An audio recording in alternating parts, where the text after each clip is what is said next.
Praise lord. మరొకసారి ఈ విధంగా మీ ముందు వచ్చి వాక్య భాగాన్ని పంచుకోవటానికి దేవుడు చూపించిన మహాకృపను బట్టి ఎంతగానో స్తుతిస్తున్నాను, ఆయన నామాన్ని మహిమపరుస్తున్నాను. ఒక చిన్న ప్రార్థన చేసుకుని మనం వాక్య భాగంలోనికి వెళ్దాం. మహోన్నతుడ, గొప్ప దేవుడ, సర్వోన్నతుడ, నీకే వేలాది వందనాలు ప్రభువా. నీ మహాసంకల్పం చొప్పున ప్రభువా, నీ కృపను బట్టి ప్రభువా, ఈసా మేము ఈ విధంగా సజీవ లెక్కలో ఉండి ప్రభువా నీ నామాన్ని స్తుతిస్తూ నీ వాక్యాన్ని ప్రచురిస్తూ ప్రభువా, ఈసా నీ రాజ్య విస్తరణ కొరకే ప్రభువా, మా ఈసా తగినంతగా ప్రభా మాకు ప్రభువా ఈసా వీలైనంతగా ప్రభా మేము ప్రభువా పాటు పడుతూ ప్రయాసపడుతూ ప్రభువా ఈసా నీ ఈ సన్నిధిలో ప్రభా ఈ విధంగా కూడి చేరి ప్రభా నీ వాక్యాన్ని విత్తుతుండగా ప్రభా విత్తబడుతున్న వాక్యాన్ని ప్రభా మీరే ప్రభువా ఈసా సరైన విధంగా చక్కగా స్పష్టంగా ప్రభువా విత్తున్నట్లు ప్రభువా చక్కగా అర్థమయ్యేటట్లు ప్రభా చెప్పడానికి ప్రభువా మీరే పరిశుద్ధాత్మ దేవుని సహాయంతో ప్రభా నా వాక్ శక్తిని బలపరిచి ప్రభా మీ శక్తితో నింపి ప్రభా ఈసా చక్కగా ప్రభా ఎవరెవరికి ప్రభా ఆత్మీయంగా ఎటువంటి అవసరత ఉందో ప్రభా ఆ విధంగా ప్రభా ఈసా వారికి ప్రభా ఈసా అర్థమవటానికి ప్రభా బలపరచడానికి మీరే కృప చూపించి బయలుపరిచి ప్రభా దర్శించి కృప చూపించుకొని నీకు మహిమ ఘనత ప్రభావం చెల్లించుకుంటూ త్వరలో యేసుక్రీస్తు నామంలో అడిగి వేడుకుంటున్నాం తండ్రి, ఆమేన్. మరొకసారి మీ అందరికీ నా వందనాలండి. ఈరోజు మనం ధ్యానించుకోబోయే అంశం యేసుక్రీస్తు ప్రభులు వారితో పాటు ఇద్దరు వ్యక్తులు కూడా మనకు సిలువ దగ్గర కనిపిస్తారు. యేసుక్రీస్తు వారిని సిలువ వేసినప్పుడు ఆయనతో కూడా ఇద్దరు వ్యక్తులు అటు ఇటు ఉన్నారని మనకు వాక్య భాగం ద్వారా తెలుస్తుంది. మనం ధ్యానించుకునే వాక్యాంశాన్ని ఒకసారి చదువుకుందాం. లూకాసు వార్త 23వ అధ్యాయము 32-33 వచనములు మనం చూసినట్లయితే ఈ విధంగా రాయబడి ఉంటుంది. మరి ఇద్దరు ఆయనతో కూడా చంపబడుటకు తేబడిరి. వారు నేరము చేసిన వారు కపాలమనబడిన స్థలమునకు వచ్చినప్పుడు అక్కడ కుడివైపున ఒకని ఎడమవైపున ఒకని ఆ నేరస్తులను ఆయనతో కూడా సిలువ వేసిరి. సో ఇక్కడ ఆయనతో పాటు మనకు అర్థమవుతుంది ఏంటంటే ఈ సిచ్యువేషన్ బట్టి మనం ఈ 2 వెర్సెస్లో నుంచే మనం వాక్యాన్ని ధ్యానించుకుంటున్నాం. ఆయనతో పాటు ఇద్దరు వ్యక్తులను సిలువ వేశారని మనకు తెలుస్తుంది. ఇంకొకటి ఏంటంటే ఒకరు అటువైపు ఉన్నారు, ఒకరు ఇటువైపు ఉన్నారు. ప్రభువునికి యేసు ప్రభు వారు మధ్యలో ఉన్నారు. సో ఆయన మధ్యలో సిలువ వేయబడ్డారు. అటు ఇటు అంటే ఇద్దరు వ్యక్తులు ఉన్నారని, ఆ వ్యక్తులు ఇక్కడ ఏమని మనకి చెప్పబడుతుందంటే వారు నేరం చేసిన వారు అని. వారు నేరం చేసిన వారు ఏ నేరం చేశారు ఏంటి అనేది మనం ఒకసారి చూసినట్లయితే వారు మనం వేరే సువార్తల్లో వేరే చోట ప్రస్తావించబడిన సేమ్ అంశం మనం చూసినట్లయితే వారు బందిపోటు దొంగలుగా రాబర్స్గా ఉన్నారు అని మనకు తెలుస్తుంది. అంటే ఇద్దరు దొంగలను యేసుక్రీస్తు ప్రభు వారితో పాటు అటొకరిని ఇటొకరిని సిలువ వేయటానికి అక్కడ సంసిద్ధం చేసి ఆయనతో పాటు పక్కన సిలువలో ఎలాడుతూ ఉన్నారు ఇద్దరు వ్యక్తులు.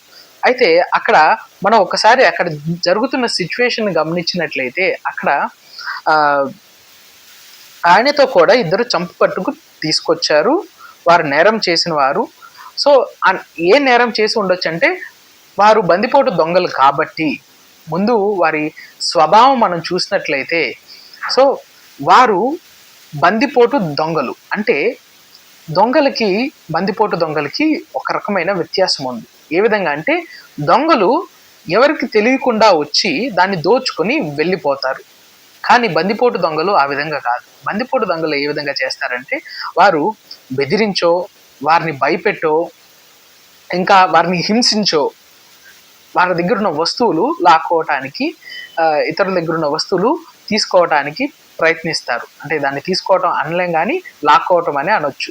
వారిని అంటే ముఖ్యంగా ఆ రోజుల్లో ఎట్లా అయ్యాయంటే ఒక ప్రాంతం నుంచి ఇంకో ప్రాంతానికి వెళ్తున్నప్పుడు ముఖ్యంగా ఆ ప్రదేశాల్లో అది చాలా అరణ్యమైన పరిస్థితిగా ఎవరు లేనండి అటువంటి ప్లేసెస్లో వీరు కాపు కాచి అటుగుండా వెళ్తున్న వారి మీద అటాక్ చేసి వారిని బెదిరించి వారి దగ్గర నుంచి వస్తువుల్ని తీసుకోవటం, వస్తువులు లాక్కోవటం చేసేవారు.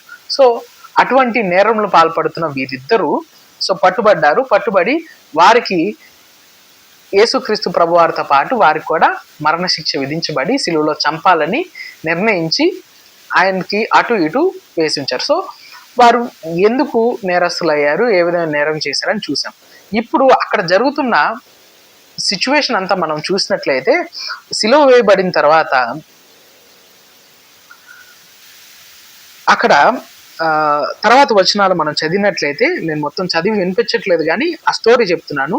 సో అక్కడ చాలా గజిబిజిగా, చాలా నాన్ సెన్స్గా అందరూ సనుక్కుంటూ ఈయన దేవుడా, ఈయనైనా దేవాలయాన్ని మళ్ళీ కడతా అన్నారు, పడగొట్టేసి 3 రోజుల్లో కడతా అన్నారు, ఈయన దేవుడా, ఈయన సిలువలో ఉన్నాడు కదా, ఆయన రక్షించుకోవచ్చు కదా, ఈయనే దేవుడైతే అని అక్కడున్న వారందరూ ఆయన్ని హేళన చేస్తూ, అలాగే అక్కడున్న రోమా సైనికులు కూడా ఆయన్ని దూషిస్తూ, ఈయన దేవుడా, ఈయన ఏ విధంగా దేవుడు అవుతాడు, మా చేతిలో బంధించబడ్డాడు కదా, ఆయన అంత శక్తిమంతుడైతే, ఆయన ఆ విధంగా ఆయన అన్నట్లు దేవుడైతే గనక ఆయన ఈ సిచ్యువేషన్లో ఎందుకుంటాడు, ఈ పరిస్థితిలో ఎందుకుంటాడు అని వారు ముఖ్యంగా మనం అక్కడ గమనించినట్లయితే ప్రజలు కానీ రోమా సైనికులు కానీ దూషిస్తూ ఉన్నారు. సో ఇది సిలువ పై నుంచి అటు ఇటు ఉన్న దొంగలు కూడా గమనిస్తూ వస్తున్నారు. దాంట్లో ఒక వ్యక్తి ఇదంతా గమనించిన తర్వాత అక్కడ రియాక్ట్ అయ్యి ఒక మాట అంటే, అక్కడ 39వ వచనంలో మనం చూసినట్లయితే, వేలాడబడిన ఆ నేరస్తుల్లో ఒకడు ఆయన్ని దూషించుచు, నీవు క్రీస్తువు కదా, నిన్ను రక్షించుకొనుము, మమ్మను కూడా రక్షించమని చెప్పాను. అంటే అక్కడ ఇవన్నీ గమనించిన ఆ వ్యక్తి, ఇవన్నీ చూసిన ఆ వ్యక్తి మరి ఏమనుకున్నాడో మనకు తెలియదు. ప్రభువారు ఆయన ఆ బాధలు అప్పటికే ఆయనకు ఇవ్వాల్సిన శిక్ష కంటే ఇంకా మనకు అవన్నీ తెలుసు, ఇంకా ఎక్కువ శిక్షను ఆయన ఎంతగానో హింసించి బాధ పెట్టి అది చాలా ఇది చేసేసి, సో ఆయన అసలు మరి ఈయన ఏమనుకున్నాడో, ఆయన వింటున్నారా వినట్లేదా ఈ మాటలని అనుకున్నాడు, నేను పక్కన ఉన్నాను కదా, నేను కూడా ఆయన ఇట్లా చెప్తాను అని. అక్కడ ఏమని రాయబడి ఉందంటే, నేరస్తుల్లో ఒకడు ఆయన్ని దూషించుచు అని రాయబడింది. అంటే ఆయన్ని దూషిస్తూ, అంటే ఆ టోన్, ఆయన చెప్పిన టోన్ ఆ విధంగా దూషిస్తూ, నీవు క్రీస్తువు కదా అంటే, దూషించేవాడినాడు ఏమైనా చక్కగా నెమ్మదిగా నువ్వు క్రీస్తువు కదా అని అనుండడు కదా, ఎంతో కోపంతో, ఎంతో ఉద్రేకంతో తిడుతూ, ఆ టోన్, ఆ వే ఆఫ్ కన్వేయింగ్ కూడా అట్లా చేసి ఉండొచ్చు.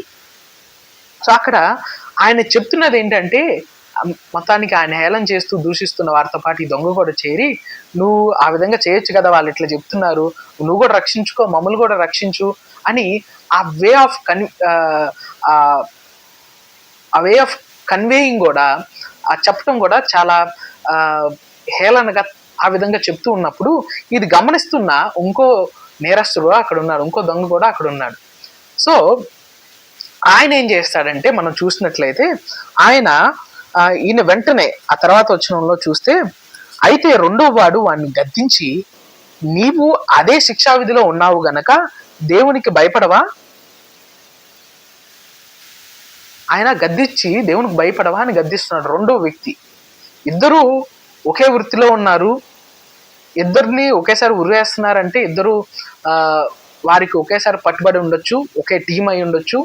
సో ఏదేమైనప్పటికీ ఇద్దరు ఒకే వృత్తిలో ఉన్నారంటే వారి స్వాభావికం కూడా ఒకటే విధంగా ఉండి ఉండొచ్చు. అంటే ఏ విధంగా, చాలా క్రూరంగా, మనుషులంటే లెక్కలేనితనంగా బెదిరిస్తూ, అటువంటి యాటిట్యూడ్ కలిగి, అటువంటి స్వభావం కలిగి ఉన్న వ్యక్తులు, ఇద్దరు వ్యక్తులు అటువంటి స్వభావం కలిగిన వారే. కానీ ఇక్కడ ఒక వ్యక్తి మాత్రం ఆయన్ని దూషిస్తూ, హేళన చేస్తూ,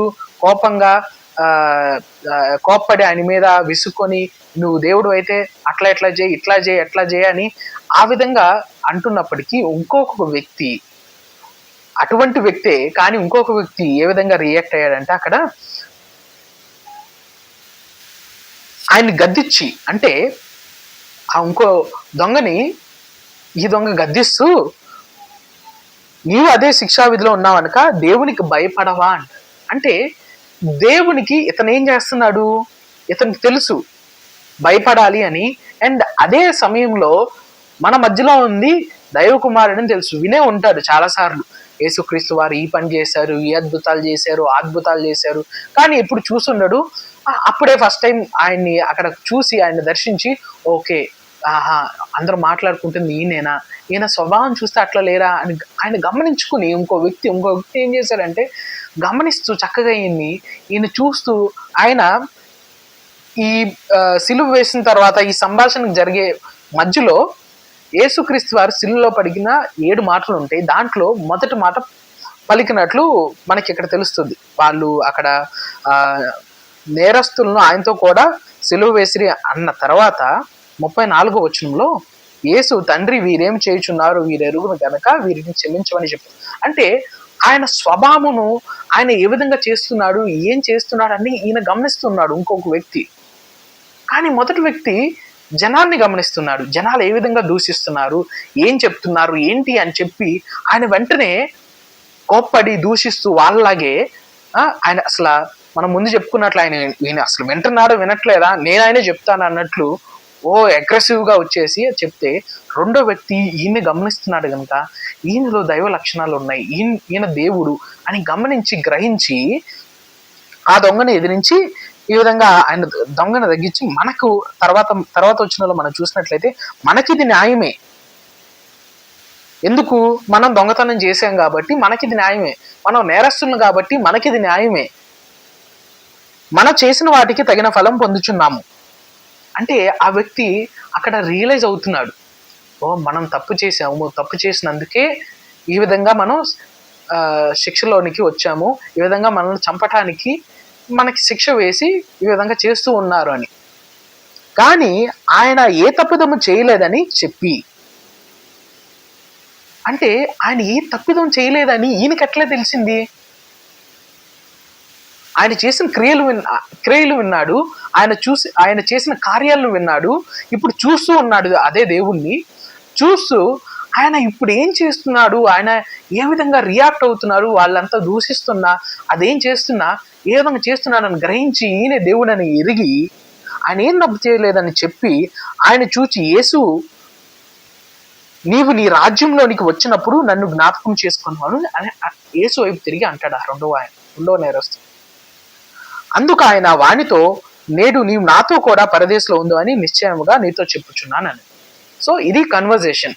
అక్కడ ఉన్న 3 వ్యక్తులకి, అంటే యేసు ప్రభు వారికి అటు ఇటు ఉన్న నేరస్తులకి ఆయన కన్వర్జేషన్ మనం చూసినట్లయితే, ఒక వ్యక్తి ఏమో జనాంగం చూసి, ఆ మనుషులను చూసి, ఆ సైనికులను చూసి వాళ్ళు ఏ విధంగా అయితే దూషిస్తాడు, ఆ విధంగా దేవుణ్ణి అగ్రెసివ్గా మాట్లాడి హెచ్చిస్తూ ఆ విధంగా చేశాడు. కానీ ఇంకొక వ్యక్తి ఏమో దేవుని వైపు చూస్తూ, దేవుణ్ణి గమనిస్తూ, యేసుక్రీస్తు వారిని గమనిస్తూ, ఈయనే దేవుడు అని తెలుసుకొని, మనం తప్పు చేశాము, మన తప్పుకు మనం శిక్ష పొందుతున్నాము అని ఆయన అప్పుడు రియలైజ్ అవుతున్నాడు. ఆ టైంలో వెంటనే ఈ వ్యక్తి మాట్లాడేసరికి ఫస్ట్ ఆయన్ని గద్దించి, ఆ ఇంకో నేరస్తుని, తనతో పాటు ఉన్న ఇంకో నేరస్తుని గద్దించి, తర్వాత యేసు వైపు చూసి ఆ క్షమాపణ, ఆ ఒప్పుకోలు మనం చూస్తాము.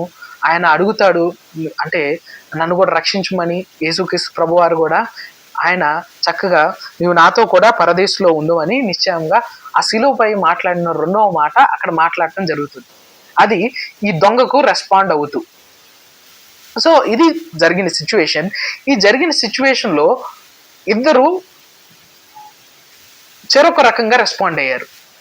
అంటే మనం ఇక్కడ చూసినట్లయితే విశ్వాసుల్లో కూడా దేవుడు ఏ విధంగా ఉంటాడు, దేవుడు ఏ కార్యాలు చేశాడని విశ్వాసులు చాలా క్లుప్తంగా, చాలా ఇదిగా లోతైన మర్మాలు తెలుసుకుంటూ ఉంటారు. అలాగే అవిశ్వాసులు కూడా, లోకంలో జీవిస్తున్న వారు కూడా, యేసుక్రీస్తు ప్రభు వారు అంటే మీరు ఎవరినైనా అడగండి, ఆయన చేసిన అద్భుతాలు చాలా వరకు తెలుసు.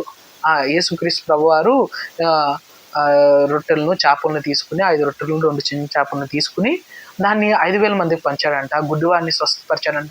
ఆయన చేసిన అద్భుత కార్యాలు తెలుసు, ఆయన ఏ విధంగా బతికాడో తెలుసు. అవిశ్వాసం తెలియదా?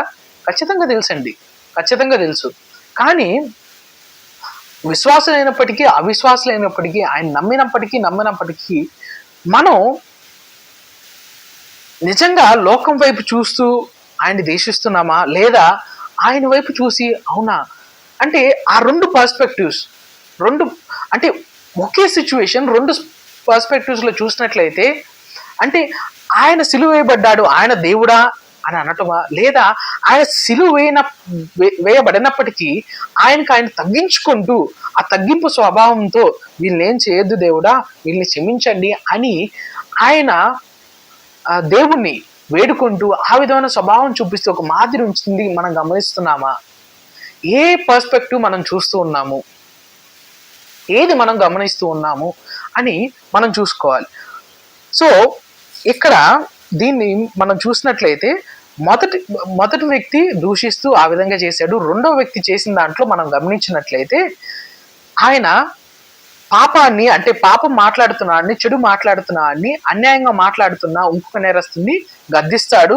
అలాగే ఈయన పాపాన్ని ఒప్పుకుంటాడు. అలాగే ఈయన దేవుడు అని, దైవ కుమారుడని ఒప్పుకుంటాడు. అలాగే యేసుక్రీస్తు ప్రభువారి ముందు నేను పాపిని, నన్ను క్షమించు, నన్ను జ్ఞాపకం చేసుకో అని ఆ కన్ఫెషన్ ఆ విధం చూపించినప్పుడు దేవుడు కూడా దానికి వెంటనే రెస్పాండ్ అయ్యి అక్కడ ఒక చిన్న ప్రేయర్ లాగా ఆయన ప్రభువారిని విన్నపంతో చక్కగా వేడుకుంటూ ఉన్నప్పుడు ఆయన కూడా దానికి రెస్పాండ్ అయ్యి, నా బిడ్డ తెలుసుకుని వచ్చాడు నా దగ్గరికి అని రెస్పాండ్ అయ్యి ఖచ్చితంగా అష్యూరెన్స్ ఇస్తాడు, ఖచ్చితంగా నువ్వు నాతో కూడా రాజ్యంలో ఉంటావు.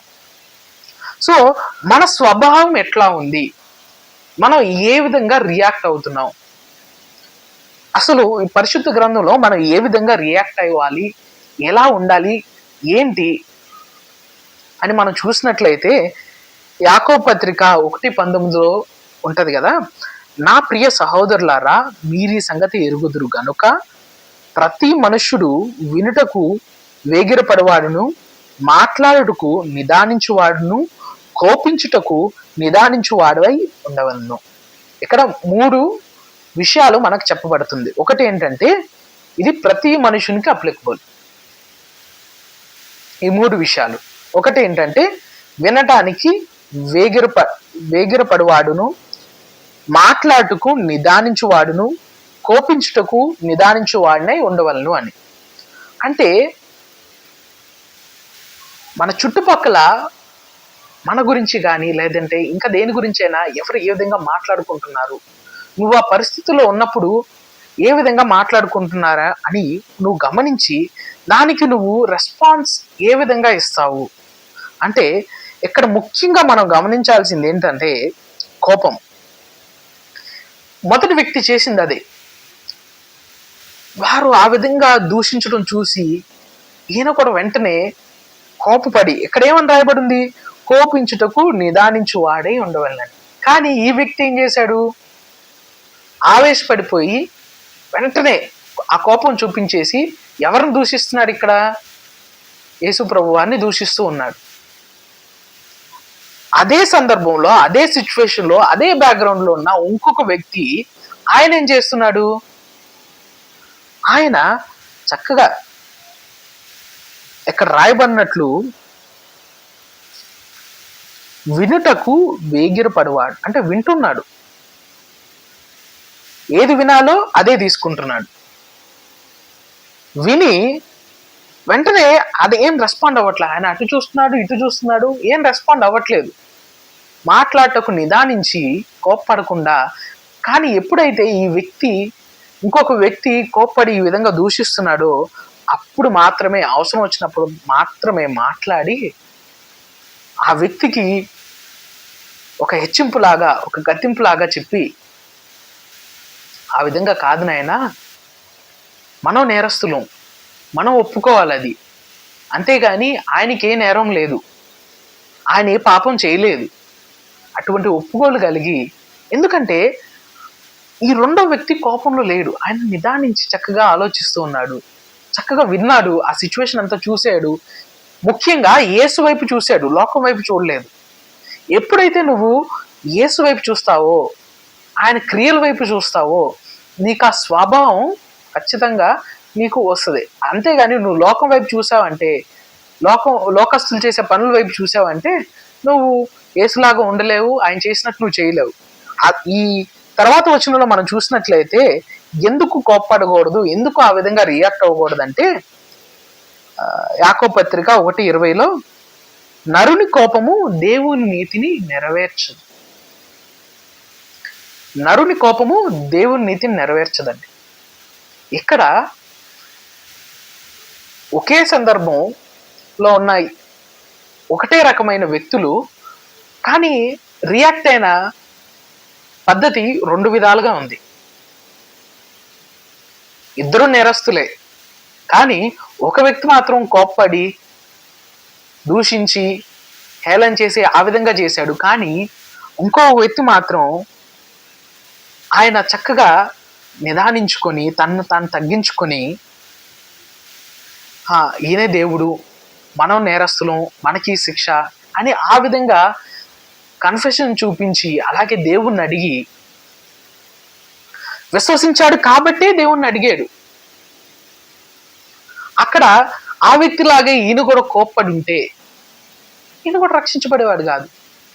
ఆ కోపం ఏం చేసింది? ఆ వ్యక్తికి దేవుడి నీతిని నెరవేర్చుకున్నట్లు, అంటే ఆ వ్యక్తి కూడా చక్కగా ఆ విధంగా రెస్పాండ్ అయి ఉంటే ఈయనలాగే ఓకే, ఈయనతో పాటు రాజ్యంలో ఉండమని అడిగేవాడు, ఆ విధంగా ఉండేవాడు. ఇద్దరు కలిసి ఆయన ఒప్పుకొని వాళ్ళ తప్పిదాలు ఏంటో తెలుసుకొని ఆ విధంగా చేసేవాళ్ళు. కానీ ఆ విధంగా అవ్వలేదు. అంటే నరుని కోపము దేవుని నీతిని నెరవేర్చను. ఆ తర్వాత వచ్చిన చూసినట్టే, అందుచేత సమస్త కల్మషమును విర్రవీగుచున్న దుష్టత్వమును మాని లోపల నాటబడిన మీ ఆత్మను రక్షించుటకు శక్తిగల వాక్యమును సాత్వికముతో అంగీకరించుడి. అంటే సమస్త కల్మషమును, అటువంటి విర్రవీగుచున్న దుష్టత్వమును మాని లోపల నాటబడి మీ ఆత్మను రక్షించుటకు శక్తిగల వాక్యమును సాత్వికముతో అంగీకరించుడి అని ఉంటుంది. అంటే మీరు మాట్లాడింది, మీరు చేస్తుంది ఎవరిని చూసి చేస్తున్నారు, ఏ సిచ్యువేషన్ చూసి చేస్తున్నారు, లోకం ఆ విధంగా దూషిస్తుందని మీరు కూడా అట్లాగే వెళ్తున్నారా, లేదంటే చక్కగా నిదానించుకొని, అంటే వీళ్ళ హృదయాల్లో కూడా అంతకుముందు ఈ యేసు ప్రభు వాళ్ళ గురించి మాటలు నాటబడి ఉన్నాయి, కానీ అది కల్లారా చూస్తున్నప్పుడు, లేదంటే ఒక అవిశ్వాసికి దేవుడు ప్రత్యక్షమై ఆయన కనపరుస్తున్నప్పుడు, లేదంటే ఒక విశ్వాసికే ఒక సిచ్యువేషన్లో దేవుడు కనపరుస్తున్నప్పుడు, ఎందుకు నాకు ఈ పరిస్థితి వచ్చిందని మనం దేవుని వైపు చూసి కోప్పడుతున్నామా, ఆయన్ని విసుక్కుంటున్నామా, లేదా తెలుసుకొని ఎందుకు మనమే సరిలేమా, మనమే చక్కగా లేమా, ఇంకేదైనా సరి చేసుకోవాలా, ఇంకేదన్నా నన్ను నేను కరెక్ట్ చేసుకోవాలా అని కోపం చూపించకుండా, ద్వేషం చూపించకుండా, అటువంటి మనసు కలిగి మనల్ని మనం రియలైజ్ చేసుకుంటూ, దేవుని యొద్ద మనల్ని మనం కనపరుచుకుంటూ ఆ పరిస్థితుల నుంచి బయటికి రాగలుగుతున్నామా, దేవుని తెలుసుకోగలుగుతున్నాం, ఏ విధంగా మనం ఉంటున్నాం. అదే ఆవేశంతో, అదే కోపంతో ఉండి మనం మన ఆత్మీయ జీవితాన్ని నాశనం చేసుకుంటున్నామా, రక్షించబడవలసిన స్థితిలో ఉండి అవిశ్వాసులుగా దేవుడు దర్శిస్తే ఆ రక్షణ పొందుకోకుండా మనం లోకంలోనే కొనసాగుతున్నామా, లేదా విశ్వాసులుగా ఉంటూ ఆ పరిస్థితి ఎందుకు వచ్చిందని చక్కగా కోపం లేకుండా మన లోకం వైపు చూడకుండా దేవుని వైపు చూస్తూ ఆ విధంగా మనం రియాక్ట్ అవుతున్నామా. ఒక అవిశ్వాసుగా ఉండి దేవుడు దర్శించినప్పుడు అవును కదా అని ఆలోచించి మనల్ని మనం నిదానించుకొని, ఎందుకు దేవుడు నా కొరకు బలి అయ్యాడు, ఎందుకు దేవుడు, అంటే నేను ఈ విధంగా పాపంలో ఉన్నాను కదా, వాళ్ళు అదే చెప్తున్నారు పాపి పాపి పాపి అని, ఉన్నాను కదా అని నిదానించుకుని ఆలోచించుకుని ఆ విధంగా చేసుకుని దేవుని మార్గాన్ని తెలుసుకుని దేవునిలోకి వస్తున్నాము.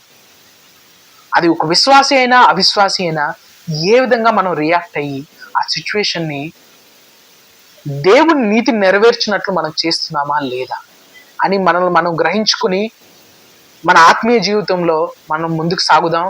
దేవుడు ఈ వాక్యాన్ని దీవించి ఆశీర్వదించును గాక. ఆమేన్. మరొకసారి మీ అందరికి వందనాలండి. ఆమేన్.